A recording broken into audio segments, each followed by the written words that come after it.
سبحان اللہ ما اجملک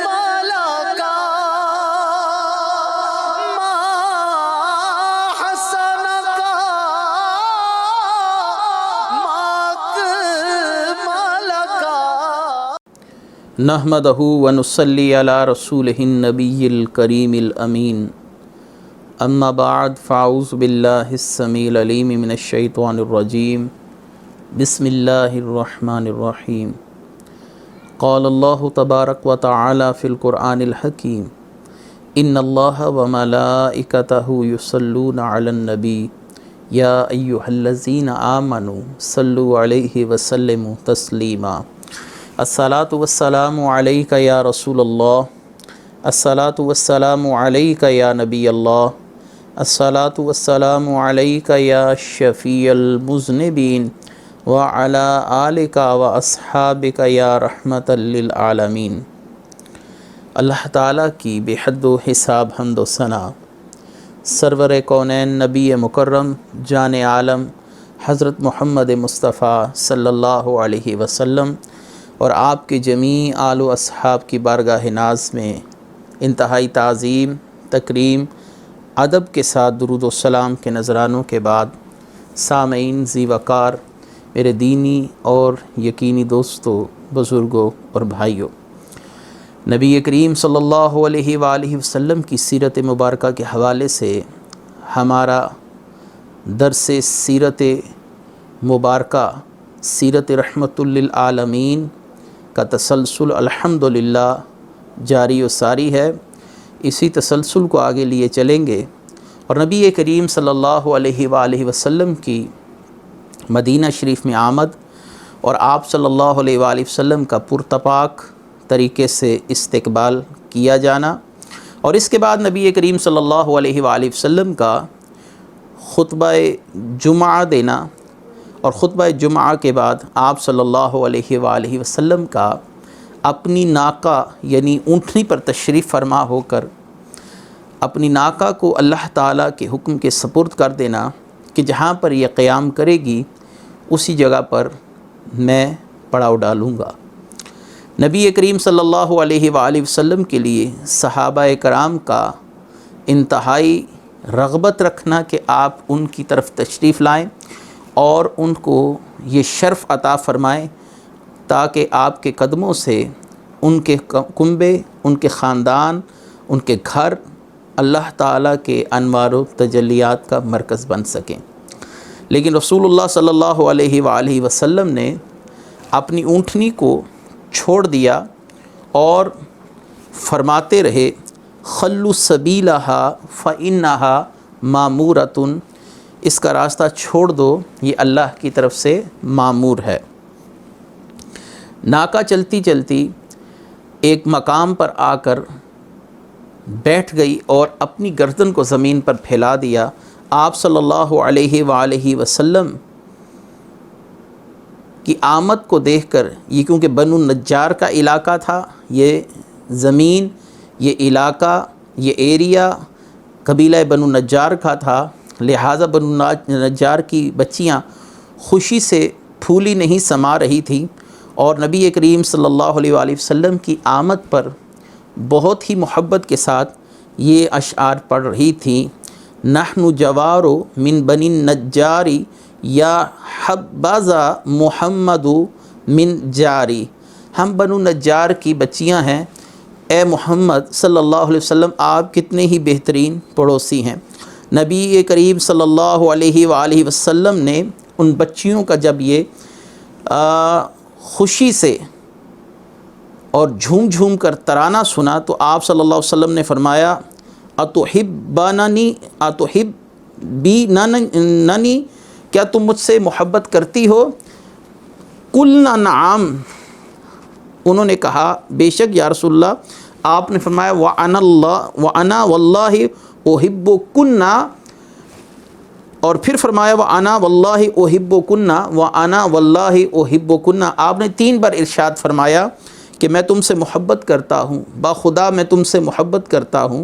میں بھی تم سے محبت کرتا ہوں۔ نبی کریم صلی اللہ علیہ وسلم جب اپنی ناقہ سے اترے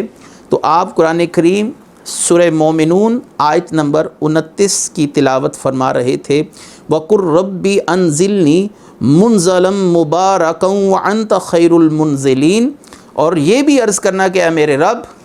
اتار مجھے بابرکت منزل پر، اور تو ہی سب سے بہتر اتارنے والا ہے۔ یہیں پر جو سب سے قریب گھر تھا وہ سیدنا ابو ایوب انصاری رضی اللہ تعالی عنہ کا تھا۔ نبی کریم صلی اللہ علیہ وسلم کا سامان اٹھا کر اپنے گھر میں لے گئے، اور حضور صلی اللہ علیہ وآلہ وسلم نے اپنی رہائش کے لیے انہی کے گھر کو منتخب فرمایا۔ حضرت ابو ایوب انصاری کی قسمت پر تمام اہل مدینہ رشک کر رہے تھے کہ حضرت ابو ایوب انصاری رضی اللہ تعالیٰ عنہ آج کتنے خوش قسمت ہیں کہ اللہ تعالیٰ کے محبوب اور وجہ تخلیق کائنات نے جن کے گھر میں اپنے مبارک قدم رکھے اور ان کو حضرت محمد مصطفیٰ صلی اللہ علیہ وسلم کی مہمان نوازی کرنے کا موقع میسر ہوا۔ نبی کریم صلی اللہ علیہ وآلہ وسلم کا جب آپ گزر رہے تھے، مختلف علاقوں سے آپ صلی اللہ علیہ وسلم کی ناکہ گزر رہی تھی، تو آپ کا گزر عبداللہ بن ابی سلول، یہ جو رئیس المنافقین تھا، یعنی منافقین کا باپ تھا اور منافقین کا سرغنہ تھا، جب نبی کریم صلی اللہ علیہ وآلہ وسلم کی اونٹنی کا گزر اس کے گھر کے قریب سے ہوا، یہ بدبخت کہنے لگا اذهب الى الذین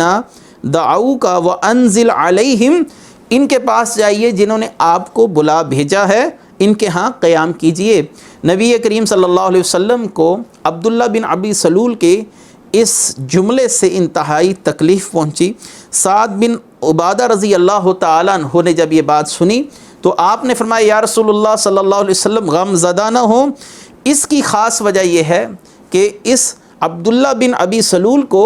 ہم اپنا سردار بنانا چاہتے تھے تاکہ یہ ہمارے درمیان ہونے والے جھگڑوں میں فیصلے کرے اور ہمارے تمام معاملات کی دیکھ بھال کر سکے، لیکن یا رسول اللہ صلی اللہ علیہ وسلم آپ کے تشریف لانے سے حق کا بول بالا ہوا اور اس کے ارادے خاک میں مل گئے، اور اللہ تعالیٰ نے ہمارے دلوں کو اسلام کے لیے منتخب فرما لیا۔ یا رسول اللہ صلی اللہ علیہ وآلہ وسلم ہم آپ کے ہر حکم پر راضی ہیں۔ یہاں سے یہ بات واضح ہو رہی ہے کہ عبداللہ بن ابی سلول کا رسول اللہ صلی اللہ علیہ وسلم سے کینہ رکھنا اور بغض رکھنا یہ فقط ایک دنیاوی مفاد کے پیش نظر تھا۔ نبی کریم صلی اللہ علیہ وسلم کی آمد کو ناپسند کرنا فقط اس وجہ سے تھا کہ مدینے میں عبداللہ بن ابی سلول کی اجارہ داری ختم ہوتی نظر آ رہی تھی۔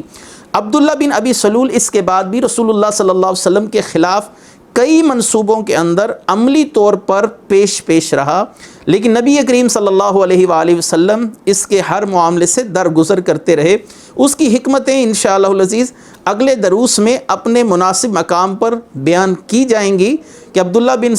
ابی سلول اور دیگر منافقین رسول اللہ صلی اللہ علیہ وسلم کے خلاف اتنے منصوبے بنانے کے باوجود بھی آپ صلی اللہ علیہ وآلہ وسلم کہ قہر سے کیوں بچے رہے، آپ صلی اللہ علیہ وسلم کی ناراضگی سے کیوں بچے رہے، یا آپ صلی اللہ علیہ وسلم نے کیوں نہیں کوئی عملی قدم ان کے خلاف اٹھایا۔ اس کی وجوہات انشاءاللہ العزیز مختلف مواقع پر ان کے بنائے گئے منصوبوں کا پردہ فاش ہونے کے بعد ہم ساتھ ساتھ ان حکمتوں کو بیان کرتے چلیں گے۔ نبی کریم صلی اللہ علیہ وسلم کی بہر کیف اونٹنی قصوہ یہ جس مقام پر آ کے رکی وہ ایک کھلا زمین کا ٹکڑا تھا جسے مربت کہتے تھے یا مربت کہتے تھے۔ اہل یثرب یہاں اپنی کھجوریں دھوپ میں ڈال کر سکھایا کرتے تھے، جو یہاں پر بڑی خشک ہو جاتی تھی اور اس طرح انہیں ذخیرہ کرنا آسان ہو جاتا تھا۔ نبی کریم صلی اللہ علیہ وسلم کو یہ زمین کا ٹکڑا بہت پسند آیا۔ آپ نے پوچھا اس کا مالک کون ہے؟ معاذ بن افرا رضی اللہ تعالیٰ عنہ نے عرض کی اے جان عالم، یہ سہل اور سہیل کی ملکیت ہے جو کہ 2 یتیم بچے ہیں اور میں ان کا کفیل ہوں، میں ان کو مناسب معاوضہ دے کر راضی کر لوں گا۔ چنانچہ یہ جگہ خرید کر مسجد نبوی کی تعمیر کے لیے مختص کر دی گئی۔ نبی کریم صلی اللہ علیہ وآلہ وسلم نے سیدنا ابو ایوب انصاری رضی اللہ تعالیٰ عنہ کا مکان کیوں پسند فرمایا، یا اللہ تعالیٰ کی وہ کون سی حکمت پوشیدہ تھی یا کار فرما تھی اس پورے تناظر میں کہ اونٹنی نے مدینہ شریف کے بڑے بڑے سرداروں کے گھروں کے آگے بیٹھنا پسند نہیں کیا اور سیدھا آ کر ابو ایوب انصاری رضی اللہ تعالیٰ عنہ کے مکان کے آگے آ کر تشریف فرما ہوئی، ادھر آ کر بیٹھ گئی وہ ناقہ اونٹنی۔ اس کے پیچھے بھی ایک بڑی دلچسپ رویدات ہے، ایک دلچسپ حقیقت ہے کہ نبی کریم صلی اللہ علیہ وآلہ وسلم کی ولادت سے کم و بیش 1000 سال پہلے کا واقعہ ہے کہ آپ صلی اللہ علیہ وآلہ وسلم کے متعلق چونکہ آسمانی کتابوں میں سابقہ کتب کے اندر واضح طور پر نشانیاں بتا کر آپ صلی اللہ علیہ وسلم کی آمد کے تذکرے کر دیے گئے تھے، ان نشانیوں میں نبی کریم صلی اللہ علیہ وآلہ وسلم کا مکہ شریف میں ولادت پا کر اور پھر حالات کے پیش نظر آپ کو اللہ تعالیٰ کی طرف سے حکم ملنا کہ آپ یثرب یعنی مدینہ تشریف لائیں، یہ علامات بھی کتب سابقہ میں موجود تھی اور انبیاء علیہم السلام اپنے حواریوں سے، اپنے امتیوں سے رسول اللہ صلی اللہ علیہ وآلہ وسلم کی آمد کا تذکرہ کر چکے تھے۔ لہٰذا اب اس تناظر میں اس واقعے کو سمجھنے کی کوشش کیجئے کہ نبی کریم صلی اللہ علیہ وسلم کی ولادت سے 1000 سال پہلے کا واقعہ ہے۔ بادشاہ طبہ الحمیری یعنی طبہ حمیری یہ پوری دنیا کے اندر جس مقام پر جہاں سے فتوحات حاصل کرتا، وہاں کے اہل علم اہل دانش کو اپنے لشکر کے اندر خاص منصب پر فائز کرتا اور ان لوگوں کو اچھے طریقے کے ساتھ عزت کے ساتھ اپنے ساتھ رکھتا، کسی بھی اہم مسئلے میں ان سے مشاورت کرتا اور ان کی دی گئی رائے پر ہی عمل کرنے کو ترجیح دیتا۔ طبہ جب مکہ مکرمہ میں پہنچا اور خانہ کعبہ شریف کی زیارت کرنے کے بعد اسے غلاف پہنانے کے بعد اپنے لشکر جرار سمیت یثرب کی طرف روانہ ہوا، یعنی جو مدینہ شریف کا پرانا نام ہے، اور یہ یاد رہے کہ یہ رسول اللہ صلی اللہ علیہ وسلم کی ولادت سے 1000 سال پہلے کا واقعہ ہے۔ طبہ نے 1000 سال پہلے کا یہ جو واقعہ ہے کہ جب اپنی لشکر کے ساتھ پیش رفت کی مدینہ کی طرف یثرب کی طرف، تو اس وقت طبہ کے حواریوں نے جو 400 اس کے ساتھ علماء مشائخ اہل عقل و دانش لوگ تھے، انہوں نے آپس میں مشورہ کیا کہ ہم اپنے آپ کو طبہ کے ساتھ مزید نہیں رکھیں گے اور یثرب میں رہ کر اس نبی آخر الزمان کا انتظار کریں گے جو تمام انبیاء علیہم السلام کے سردار آقا و مولا ہوں گے، اور اللہ تبارک و تعالی اگر ہمیں یہ سعادت عطا فرما دے کہ ہم ان کی زیارت کریں، یقیناً کائنات میں اس سے بڑی کوئی اور سعادت نہیں ہوگی۔ لہٰذا طبہ کے حواریوں میں سے ان 400 اہل علم و دانش لوگوں نے یثرب میں رہنا پسند کیا، لیکن اس کی وجہ طبہ جو بادشاہ تھا وہ نہیں جانتا تھا کہ میرے حواری یا میرے مصاحبین یثرب میں رہنا کیوں پسند کر رہے ہیں، جبکہ یہاں کی سرزمین اور یہاں پر جو خد و خال ہے زمین کے اور ہریالی کا کوئی معاملہ دور دور تک نظر نہیں آ رہا، خشک موسم اور یہاں پر خشک تنوں والے درخت، اور اس کے علاوہ قحط سالی سے یہ علاقہ اکثر گزرتا تھا۔ لیکن طبہ کے ذہن میں یہ بات نہیں آ رہی تھی کہ یثرب میں ان لوگوں کے رہنے کی بڑی وجہ کیا ہے، لہٰذا اس نے اپنے وزیر سے ان مصاحبین سے وہ وجہ جاننے کا کہا کہ یہ لوگ یثرب میں رہنا کیوں پسند کرتے ہیں جبکہ یہاں کے حالات و واقعات کسی انسان کے لیے اتنے موافق نہیں کہ وہ یہاں پر بآسانی رہ سکے۔ بادشاہ طبہ کے وزیر نے جب یہ ساری گفتگو بادشاہ طبہ کو بتائی ان 400 مصاحبین سے جاننے کے بعد کہ نبی کریم صلی اللہ علیہ وآلہ وسلم کی بعثت عن قریب ہونے والی ہے اور آپ صلی اللہ علیہ وآلہ وسلم مکہ شریف سے ہجرت فرما کر اسی مقام پر آ کر اس جگہ کو آباد کریں گے، اسی جگہ پر آپ صلی اللہ علیہ وآلہ وسلم دین کی تبلیغ کو باقاعدہ طور پر دنیا میں عام کریں گے، اسی مقام سے یہ ایک مسلم سٹیٹ ہوگی، اور نبی کریم صلی اللہ علیہ وآلہ وسلم کے مقام و مرتبے کے متعلق جو انہوں نے انبیاء سابقین کی کتابوں سے یا ان کے مصاحبین سے جانا تھا وہ تمام کی تمام معلومات طبہ تک جا پہنچی۔ طبہ کو جب یہ بات معلوم ہوئی کہ اتنی عظمت والے اتنے ذی شان رسول صلی اللہ علیہ وآلہ وسلم جلد ہی یثرب میں تشریف لانے والے ہیں، تو اس کے دل میں بھی یثرب میں رہنے کی خواہش پیدا ہوئی، اور اس نے خود کو 1 سال تک مدینہ شریف کی سرزمین پر روک کے رکھا، اور یہاں پر ان 400 مصاحبین کے رہنے کے لیے 400 گھروں کی تعمیر بھی کروا دی گئی، اور اس نے اپنی 400 کنیزوں کو آزاد کر کر ان مصاحبین کی شادیاں بھی ان کنیزوں سے کروا دی۔ لہٰذا یہاں پر نبی کریم صلی اللہ علیہ وسلم کی آمد سے 1000 سال پہلے ہی آپ صلی اللہ علیہ وسلم کا انتظار کرنے کے لیے لوگ آ کر آباد ہو گئے۔ طبہ نے 1 سال نبی کریم صلی اللہ علیہ وسلم کی بعثت کا انتظار کیا، اور آپ صلی اللہ علیہ وآلہ وسلم کی آمد جب نہ ہوئی اس وقت، کیونکہ یہ 1000 سال کے بعد ہونی تھی جو اللہ کے علم میں تھی، یہ لوگ تو رسول اللہ صلی اللہ علیہ وسلم کا انتظار کر رہے تھے۔ طبہ نے ان مصاحبین سے اجازت چاہی کہ میں یہاں سے آگے اپنے ملک کی طرف روانہ ہوتا ہوں، میں نے آپ صلی اللہ علیہ وسلم کا 1 سال انتظار کیا، لیکن شومی قسمت میری آپ سے ملاقات نہ ہو سکی، لیکن میں تمہیں ایک خط دے دیتا ہوں جو تم ان تک پہنچا دینا۔ اگر تمہارے ہوتے ہوئے وہ نبی آخر الزمان مبعوث نہ ہوئے تو اپنی اولادوں کو وصیت کرنا کہ یہ خط نبی کریم صلی اللہ علیہ وآلہ وسلم تک پہنچا دیا جائے۔ اگر ان کے دور میں بھی نبی کریم صلی اللہ علیہ وسلم کی بعثت نہ ہوئی تو پھر وہ اپنی اولادوں کو آگے یہ وصیت کر کے جائیں کہ یہ خط جو طبہ کی طرف سے نبی کریم صلی اللہ علیہ وسلم رؤوف الرحیم کی طرف لکھا گیا، یہ اپنی آگے اولادوں کو منتقل کریں، تاحال کہ آپ صلی اللہ علیہ وسلم کی بعثت نہ ہو جائے اور یہ خط آپ صلی اللہ علیہ وسلم تک نہ پہنچ جائے۔ اس خط کا متن یہ تھا: اما بعد یا محمد فإنی آمنت بک وبکتابک الذی ینزلہ اللہ علیک وانا علی دینک وسنتک وآمنت بربک ورب کل شیء وان ادرکت فبہا ونعمت وان لم ادرک کا فشفع لی یوم القیامہ۔ اے اللہ کے رسول، میں آپ پر اور آپ کی کتاب پر ایمان لایا، یعنی قرآن کریم فرقان حمید پر، جو اللہ تعالیٰ آپ پر نازل فرمائے گا۔ میں نے حضور صلی اللہ علیہ وسلم کا دین قبول کیا اور آپ کی سنت پر عمل کروں گا، اور آپ کی رب پر اور کائنات کے پروردگار پر ایمان لایا، جو احکام شریعت آپ پر اللہ کی طرف سے آئیں گے ان پر محکم یقین رکھتا ہوں۔ اگر مجھے حضور صلی اللہ علیہ وسلم کی زیارت نصیب ہو جائے تو یہ میری انتہائی خوش بختی ہوگی، اور اگر میں زیارت کی سعادت سے بہرہ مند نہ ہو سکا تو قیامت کے دن آپ میری شفاعت فرمائیے گا، مجھے فراموش نہ کیجیے گا۔ میں حضور صلی اللہ علیہ وآلہ وسلم کی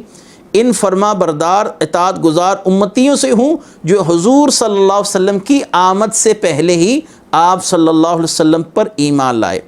بہت ہی ایمان افروز خط تھا جو طبہ کی طرف سے نبی کریم صلی اللہ علیہ وآلہ وسلم کی طرف لکھا گیا، اور یہ خط طبہ کے وصال کے 1000 سال گزر جانے کے بعد حضور صلی اللہ علیہ وسلم کی جب ولادت با سعادت ہوئی، حضور صلی اللہ علیہ وسلم نے ایک بہت عرصہ زندگی کا مکہ شریف میں گزارا، اور اس کے بعد آپ کو جب اللہ تعالیٰ کی طرف سے حکم دیا گیا آپ اہل یثرب کی طرف ہجرت کر کر پہنچے، تو آپ صلی اللہ علیہ وآلہ وسلم کو یہ خط پہنچا دیا گیا۔ اور ایک روایت میں یہ ہے کہ طبہ نے یہی مکان جو ابو ایوب انصاری رضی اللہ تعالیٰ عنہ کا مکان تھا، یہ نبی کریم صلی اللہ علیہ وآلہ وسلم ہی کے لیے تعمیر کروایا تھا کہ جب آپ یثرب تشریف لائیں گے تو اسی مکان میں آ کر قیام فرمائیں گے۔ بہرکیف یہاں پر اختلاف کے ساتھ کچھ روایات موجود ہیں، لیکن یہ بات تو یقینی ہے کہ ایک بادشاہ طبہ نے یہاں پر آ کر مدینے میں نبی کریم صلی اللہ علیہ وسلم کے لیے انتظار بھی کیا، اور اپنے مصاحبین کو رسول اللہ صلی اللہ علیہ وسلم کے انتظار کے لیے چھوڑ کر اپنے ملک روانہ ہوا۔ نبی کریم صلی اللہ علیہ وآلہ وسلم جب مدینہ شریف پہنچتے ہیں تو آپ صلی اللہ علیہ وآلہ وسلم کو یہ خط پہنچایا گیا، اور جس شخص نے یہ خط نبی کریم صلی اللہ علیہ وآلہ وسلم کو دینا تھا اس کا نام ابو لیلہ تھا، یہ انصار کے قبیلے سے تھا۔ جب یہ نبی کریم صلی اللہ علیہ وآلہ وسلم کے پاس خط لے کر پہنچتے ہیں تو نبی کریم صلی اللہ علیہ وسلم ان کے کسی تعارف کروائے بغیر ہی ان سے کہتے ہیں انت ابو لیلہ، کیا تم ابو لیلہ ہو؟ وہ حیران پریشان ہو گئے کہ رسول اللہ صلی اللہ علیہ وسلم مجھے کیسے جانتے ہیں اور میرے متعلق کیسے آپ صلی اللہ علیہ وسلم کو اتنی معلومات ہیں۔ آپ صلی اللہ علیہ وآلہ وسلم کو دیکھ کر ششدر رہ گیا ابو لیلہ اور کہنے لگا کہ کہیں آپ جادوگر تو نہیں؟ آپ صلی اللہ علیہ وسلم نے فرمایا نہیں، میں محمد ہوں، اللہ کا رسول اور اللہ کا نبی ہوں، اور مزید فرمایا ہات الکتابہ، مجھے وہ خط دے دو جو تم طبا کا لے کر مجھ تک پہنچے ہو۔ اس نے وہ اپنے سامان میں جو خط چھپا رکھا تھا اس کے متعلق نبی کریم صلی اللہ علیہ وآلہ وسلم کا علم دیکھا، پریشان ہو گیا، حیران ہو گیا، اور نبی کریم صلی اللہ علیہ وسلم کے حوالے جب خط کیا تو آپ صلی اللہ علیہ وسلم نے اس کا خط سن کر، یعنی طبا کا خط سن کر 3 بار فرمایا مرحباً بالاخ الصالح، کہ میں اپنے نیک بھائی کو مرحبا کہتا ہوں۔ پھر حضور نے ابو لیلہ کو حکم دیا تھا کہ وہ واپس جا کر لوگوں کو نبی کریم صلی اللہ علیہ وسلم کی آمد کی خبر دے۔ یہاں پر 2 باتیں ہیں کہ ابو لیلہ نے کیا یہ خط رسول اللہ صلی اللہ علیہ وسلم کو مدینہ شریف کے اندر دیا تھا یا مدینہ شریف کے باہر دیا تھا، اور آپ صلی اللہ علیہ وآلہ وسلم نے ارشاد فرمایا اہل مدینہ کو جا کر خبر کرو کہ میں یہاں پر پہنچ چکا ہوں۔ بہرکیف نبی کریم صلی اللہ علیہ وآلہ وسلم کے حوالے سے طبا کا یہ خط اختلاف متن کے ساتھ مختلف کتابوں میں موجود ہے۔ اس کے اندر کچھ اشعار بھی ہیں جن کو امام صالحی نے اپنی خوبصورت کتاب سبل الہدیٰ کے اندر تحریر فرمایا۔ ابو صالح امام صالحی رحمۃ اللہ علیہ وہ اشعار، امام محمد بن یوسف صالحی سبل الہدیٰ میں ان اشعار کو یوں لکھتے ہیں شہدت علی احمد انہ رسول من اللہ باری النسمی فلو مد عمری الی عمرہ لکنت وزیرا لہ وابن امی وجاہدت بالسیف اعداءہ وفرجت عن صدرہ کل ہمی، کہ میں یہ گواہی دیتا ہوں کہ نبی کریم صلی اللہ علیہ وسلم اللہ کے رسول ہیں جو تمام روحوں کو پیدا کرنے والا ہے۔ اگر میری زندگی نے وفا کی تو میں حضور صلی اللہ علیہ وسلم کا زمانہ پالوں تو میں حضور صلی اللہ علیہ وسلم کا وزیر بنوں گا اور چچا زاد بھائی کی طرح ہر موقع پر مدد کروں گا۔ میں تلوار کے ساتھ آپ صلی اللہ علیہ وآلہ وسلم کے دشمنوں سے جہاد کروں گا اور حضور صلی اللہ علیہ وسلم کے سینہ اقدس سے فکر و اندیشے کو دور کرنے کا سبب بنوں گا۔ اس خط کو امام صالحی نے سبل الہدیٰ میں اور علامہ زینی دہلان مکی نے السیرۃ النبویہ میں بھی تحریر فرمایا۔ دیگر کتب سیرت و مغازی کے اندر بھی ان واقعات کا تذکرہ اختصار کے ساتھ کہیں تفصیل کے ساتھ مل جاتا ہے۔ بہرکیف نبی کریم صلی اللہ علیہ وآلہ وسلم حضرت ابو ایوب انصاری رضی اللہ تعالیٰ عنہ کے کاشانہ اقدس میں تشریف فرما ہے، اور آپ صلی اللہ علیہ وسلم نے حضرت ابو ایوب انصاری رضی اللہ تعالیٰ عنہ کے گھر کا نچلا حصہ رہنے کے لیے منتخب فرمایا۔ اس کی بڑی وجہ یہ تھی کہ آپ صلی اللہ علیہ وسلم سے ملنے والوں کا ہر وقت تاندہ بندہ رہتا۔ آپ سے ملنے کے لیے جوان، بچے، بوڑھے، ہر طبقے کے لوگ، ہر عمر کے لوگ آپ صلی اللہ علیہ وسلم کی زیارت سے فیضیاب ہونے کے لیے یکے بعد دیگرے تشریف لاتے۔ حضرت ابو ایوب انصاری جو اپنی اہلیہ کے ساتھ اسی مکان کے بالائی حصے میں ٹھہرے ہوئے تھے، وہ اس بات کو دلی طور پر انتہائی ناپسند کرتے تھے کہ میں نبی کریم صلی اللہ علیہ وآلہ وسلم سے اوپر یعنی بالائی حصے میں رہوں۔ یہ آپ صلی اللہ علیہ وسلم کی تعظیم کے منافی ہے کہ اللہ کے رسول اور اللہ کے نبی اس مکان کے نچلے حصے میں رہیں اور میں مکان کے اوپر والے حصے میں رہوں، اور ہمارے قدم رسول اللہ صلی اللہ علیہ وسلم کے سر اقدس سے اونچے ہو جائیں، یہ بات مجھے کسی طور پر گوارا نہیں۔ کئی بار نبی کریم صلی اللہ علیہ وسلم سے حضرت ابو ایوب انصاری نے عرض کی یا رسول اللہ صلی اللہ علیہ وسلم، میں یہ چاہتا ہوں کہ آپ مکان کے اوپر والے حصے میں تشریف فرما ہوں اور آپ صلی اللہ علیہ وآلہ وسلم کا خادم یعنی میں ابو ایوب انصاری مکان کے نچلے حصے میں رہوں،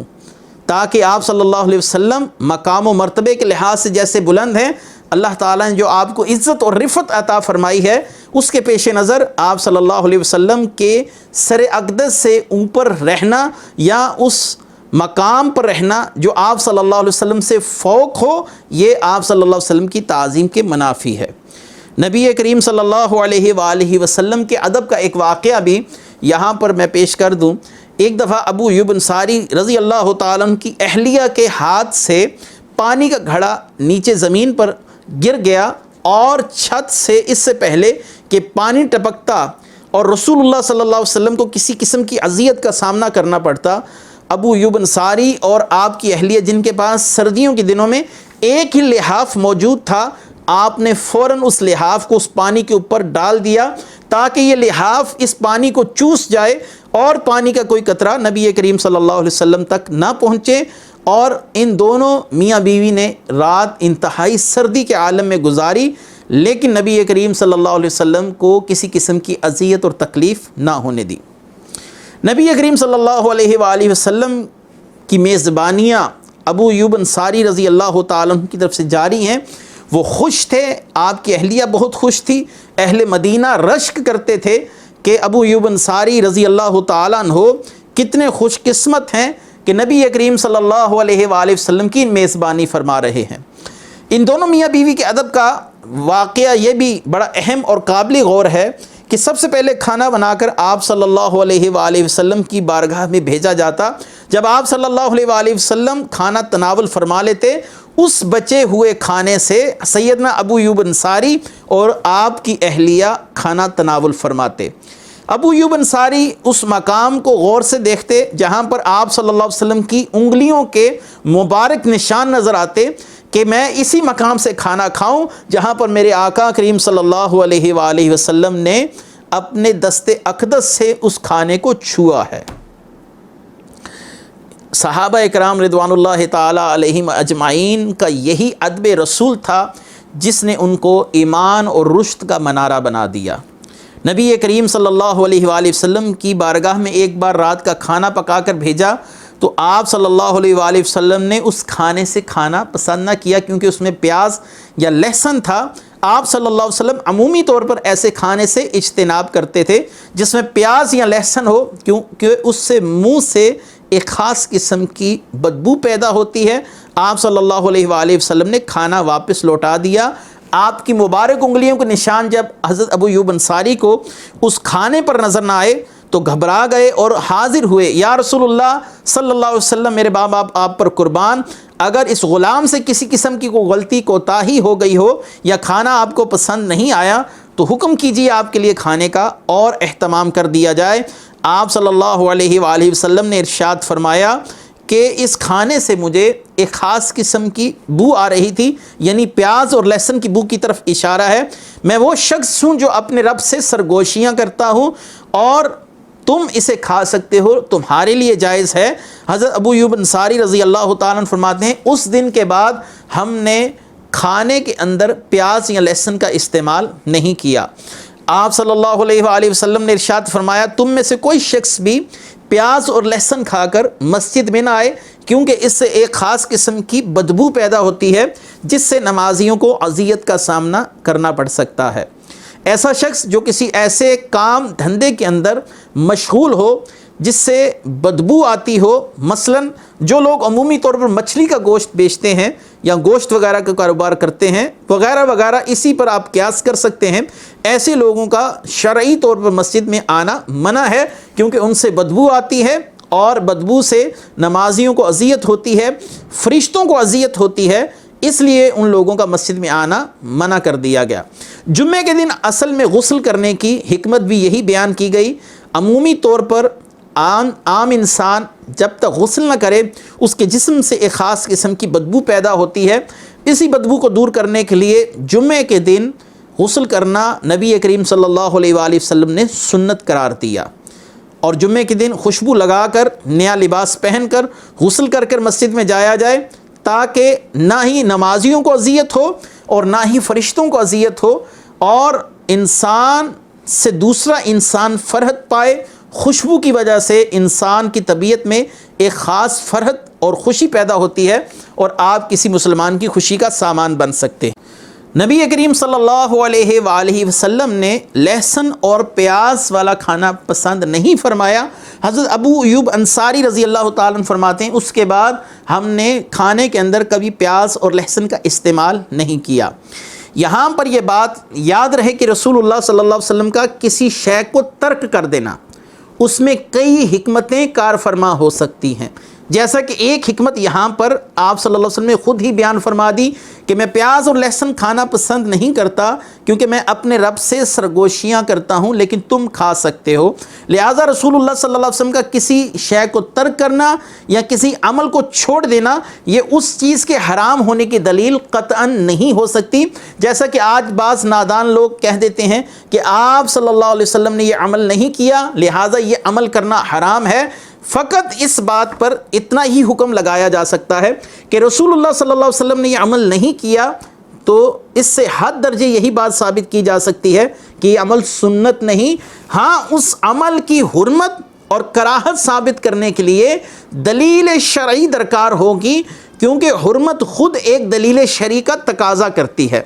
کوئی شخص یہ نہیں کہہ سکتا رسول اللہ نے یہ عمل نہیں کیا لہٰذا یہ حرام ہے، اس کو حرمت کے لیے ایک چیز دلیل بنا کر تمہارے سامنے پیش کرنا ہوگا، وہ قرآن سے دلیل ہو، وہ حدیث سے دلیل ہو، وہ اجماع امت سے دلیل ہو، فقہائے کرام نے اس کو قیاس کے طریق پر ثابت کیا ہو، تو یہ حرمت ظنی کہلائے گی۔ بہر کیف یہ بات دور جا نکلتی ہے، رسول اللہ صلی اللہ علیہ وسلم کا کسی عمل کو ترک کرنا یہ اس کی حرمت کی دلیل نہیں ہوتا۔ حضرت سیدنا زید بن ثابت رضی اللہ تعالیٰ عنہ آپ فرماتے ہیں کہ جب نبی کریم صلی اللہ علیہ وسلم سیدنا ابو ایوب انصاری رضی اللہ تعالیٰ عنہ کے کاشانہ اقدس پر تشریف لائے تو سب سے پہلے جو میری طرف سے تحفہ رسول اللہ صلی اللہ علیہ وسلم کے لیے پیش کیا گیا وہ مدینہ شریف میں بنایا جانے والا ایک خاص قسم کا کھانا تھا جس کو سرید کہتے ہیں۔ یہ گندم کے آٹے، گھی اور دودھ سے تیار کیا گیا کھانا ہے۔ نبی کریم صلی اللہ علیہ وآلہ وسلم سرید کو پسند فرماتے تھے۔ آپ نے یعنی حضرت زید بن ثابت نے عرض کی یا رسول اللہ یہ سرید کا پیالہ میری والدہ نے آپ صلی اللہ علیہ وسلم کے لیے بھیجا ہے۔ حضور صلی اللہ علیہ وسلم نے اس کھانے کو تناول کرنے کے بعد فرمایا بارک اللہ فیہا، اور آپ صلی اللہ علیہ وسلم نے یہ کھانا اپنے اصحاب کے ساتھ مل کر تناول فرمایا۔ آپ صلی اللہ علیہ وسلم کا معمول تھا کہ آپ تنہا کھانا تناول نہیں فرماتے تھے، دیگر اصحاب جو اس وقت میسر ہوتے موجود ہوتے ان کو ساتھ ملا کر ان کی معیت میں کھانا کھایا جاتا۔ اور سید زید بن ثابت کہتے ہیں کہ جب میں واپس لوٹ رہا تھا تو اسی اثنا میں سعد بن عبادہ کی طرف سے ان کا غلام ایک بہت بڑا پیالہ سر پر رکھ کر رسول اللہ صلی اللہ علیہ وسلم کے لیے ایک اور کھانا لے کر تشریف لا رہے تھے، اور یہ کپڑے سے ڈھکا ہوا پیالہ تھا۔ میں نے جب کپڑے کے اندر جھانک کر دیکھا تو یہ بھی ایک سرید کی قسم تھی جس کے اوپر گوشت والی ہڈیاں رکھی تھیں۔ حضرت سعد کا غلام اس پیالے کو لے کر حضور صلی اللہ علیہ وسلم کی خدمت پہنچا۔ آپ صلی اللہ علیہ وسلم ایسے کھانے کو دیگر اصحاب میں بھی تقسیم فرما دیتے، یا غریب اور بے بس لوگ جن کے گھروں میں کھانے کا انتظام نہ ہوتا ان گھروں کی طرف روانہ کر دیا جاتا۔ نبی کریم صلی اللہ علیہ وسلم بنی مالک بن نجار کے محلے میں ہیں، اور آپ صلی اللہ علیہ وسلم کے لیے ہر رات 3-4 آدمی آپ صلی اللہ علیہ وسلم کی خدمت کھانا جو تھا وہ بھیجتے۔ آپ صلی اللہ علیہ وسلم اس میں سے حسب ضرورت تناول فرماتے، اور آپ صلی اللہ علیہ وسلم کے لیے لوگوں نے باریاں مقرر کر رکھی تھیں تاکہ ہر کسی کو یہ سعادت مل سکے کہ آپ صلی اللہ علیہ وآلہ وسلم اس کے گھر سے کھانا تناول فرمائیں۔ نبی کریم صلی اللہ علیہ وسلم کا قیام سیدنا ابو ایوب انصاری رضی اللہ تعالیٰ عنہ کے کاشانہ اقدس پر تقریباً 7 ماہ تک رہا۔ اسی دوران نبی کریم صلی اللہ علیہ وسلم کے لیے 9 تعمیر شدہ حجرے تعمیر کیے گئے، یعنی آپ کے لیے الگ سے حجرے تعمیر کر دیے گئے، پھر آپ وہاں پر منتقل ہو گئے۔ یہاں بھی سعد بن عبادہ رضی اللہ تعالیٰ عنہ کی طرف سے ایک بڑا پیالہ دن کے وقت، اور اسعد بن زرارہ رضی اللہ تعالیٰ عنہ کی طرف سے ایک بڑا پیالہ ہر رات کو آپ کی خدمت میں بھیجا جاتا۔ ام ایوب سے صحابیات اکثر یہ سوال کرتی کہ نبی کریم صلی اللہ علیہ وسلم کا قیام آپ کے ہاں کم و بیش 7 ماہ تک رہا، تو آپ کیا کہتی ہیں کہ رسول اللہ صلی اللہ علیہ وسلم کو کھانے میں کیا چیز سب سے زیادہ پسند تھی؟ ام ایوب نے نبی کریم صلی اللہ علیہ وسلم کے متعلق فرمایا کہ رسول اللہ صلی اللہ علیہ وسلم نے ہمیں کبھی کوئی خاص کھانا پکانے کا کبھی بھی حکم نہیں دیا، نہ ہی کبھی میں نے یہ دیکھا کہ حضور صلی اللہ علیہ وسلم کی خدمت میں کوئی کھانا پیش کیا گیا ہو اور آپ نے اس سے عیب نکالا ہو۔ آپ کو جو بھی پیش کیا جاتا آپ خاموشی سے تناول فرماتے، اگر نہ کھانا ہوتا تو اس میں کوئی عیب بیان نہ کرتے۔ لیکن میرے شوہر ابو ایوب فرماتے ہیں کہ ایک دفعہ میں نے رسول اللہ صلی اللہ علیہ وسلم کو کھانا کھاتے ہوئے، کھانا تناول کرتے ہوئے دیکھا۔ وہ کھانا شوربے والا کھانا تھا، یعنی جس کھانے کے اندر سالن کے اندر شوربہ ہوتا ہے، میں نے دیکھا کہ آپ صلی اللہ علیہ وسلم نے اسے بڑی ہی رغبت کے ساتھ تناول فرمایا، لہٰذا اس قسم کا شوربے والا سالن رسول اللہ صلی اللہ علیہ وسلم بڑا ہی پسند فرماتے تھے۔ رحمت عالم صلی اللہ علیہ وسلم مدینہ شریف میں موجود ہے، آپ صلی اللہ علیہ وسلم سے محبت کرنے والوں کا تاندہ ہر وقت آپ کے گرد بندہ رہتا ہے، لیکن وہ لوگ جو رسول اللہ صلی اللہ علیہ وسلم کے بعد مکے میں رہ گئے تھے، اب ان کے لیے مکے میں رہنا آپ صلی اللہ علیہ وسلم کے بغیر انتہائی محال ہو چکا تھا۔ وہ آپ صلی اللہ علیہ وسلم کی زیارت کے لیے، آپ صلی اللہ علیہ وسلم کے دیدار کے لیے متلاشی تھے، متمنی تھے، اور آپ صلی اللہ علیہ وسلم کو ہر صورت دیکھنے کے لیے کاوشیں جاری رکھتے تھے۔ انہی صحابہ کرام میں ایک صحابی جن کا نام جندہ بن زمرہ رضی اللہ تعالیٰ عنہ بیان کیا جاتا ہے، آپ مکے میں رہ گئے تھے اور شدید بیمار تھے، نبی کریم صلی اللہ علیہ وآلہ وسلم کا وصال ان سے برداشت نہ ہوا، آپ صلی اللہ علیہ وسلم کے لیے، آپ کے دیدار کے لیے اپنے بیٹوں کو حکم دیا کہ مجھے یہاں سے لے جاؤ۔ بیٹوں نے پوچھا اِلیٰ أَیْنَ، ہم آپ کو کہاں لے جائیں؟ انہوں نے کہا فَأَوْمَا بِيَدِهِ نَحْوَ الْمَدِينَةِ، زبان میں تو بولنے کی سکت نہ تھی لیکن اپنے ہاتھوں سے اشارہ کیا مدینے کی طرف لے جاؤ۔ سعادت مند بیٹوں نے اپنے والد کی چارپائی کو اٹھایا، ابھی وہ بنی غفار کے تالاب کے پاس پہنچے تھے، یعنی مکے سے 10 میل کے فاصلے پر ان کا انتقال ہو گیا۔ مشرکین نے اس بات پر انتہائی استہزاء کیا اور مذاق اڑایا کہ جندہ بن زمرہ رضی اللہ تعالیٰ عنہ رسول اللہ صلی اللہ علیہ وسلم کی بارگاہ میں نہیں پہنچ سکے، سفر کی صعوبت بھی اٹھائی لیکن ان کا مرنا فضول کا مرنا رہا۔ اللہ تعالیٰ نے آیات کا نزول فرمایا وَمَن يَخْرُجْ مِن بَيْتِهِ مُهَاجِرًا إِلَى اللَّهِ وَرَسُولِهِ ثُمَّ يُدْرِكُهُ الْمَوْتَ فَقَدْ وَقَعَ أَجْرُهُ عَلَى اللَّهِ، جو شخص اپنے گھر سے نکلے ہجرت کر کے اللہ کی طرف اور اس کے رسول کی طرف، پھر اس کو موت پالے تو موت اللہ تعالیٰ کے ذمہ اس کا اجر ثابت ہو گیا۔ یہاں پر ایک بات بڑی قابل توجہ ہے کہ رسول اللہ صلی اللہ علیہ وسلم کی طرف ہجرت کر کے جانے کو اللہ کی طرف جانا کہا گیا، اس لیے سیدی اعلیٰ حضرت عظیم البرکت نے فرمایا کہ بخدا خدا کا یہی ہے در، نہیں اور کوئی مفر مکر، جو وہاں سے ہو یہیں آ کے ہو، جو یہاں نہیں وہ وہاں نہیں۔ اسی طرح ایک اور صحابی جن کا تعلق قبیلہ بنو خزاعہ کے ساتھ تھا، ان کا نام زمرہ بن عیس تھا، تو یہ بھی نبی کریم صلی اللہ علیہ وآلہ وسلم کی بارگاہ میں جانے کے متمنی تھے، بیمار تھے۔ ان کو جب لے جایا جا رہا تھا تو یہ درد محبت سہتے سہتے تنگ آ چکے تھے، مقام تنعیم کے مقام پر پہنچے جو مکے سے صرف 3 یا 4 میل کے فاصلے پر تھا، ان کا انتقال بھی ہو گیا۔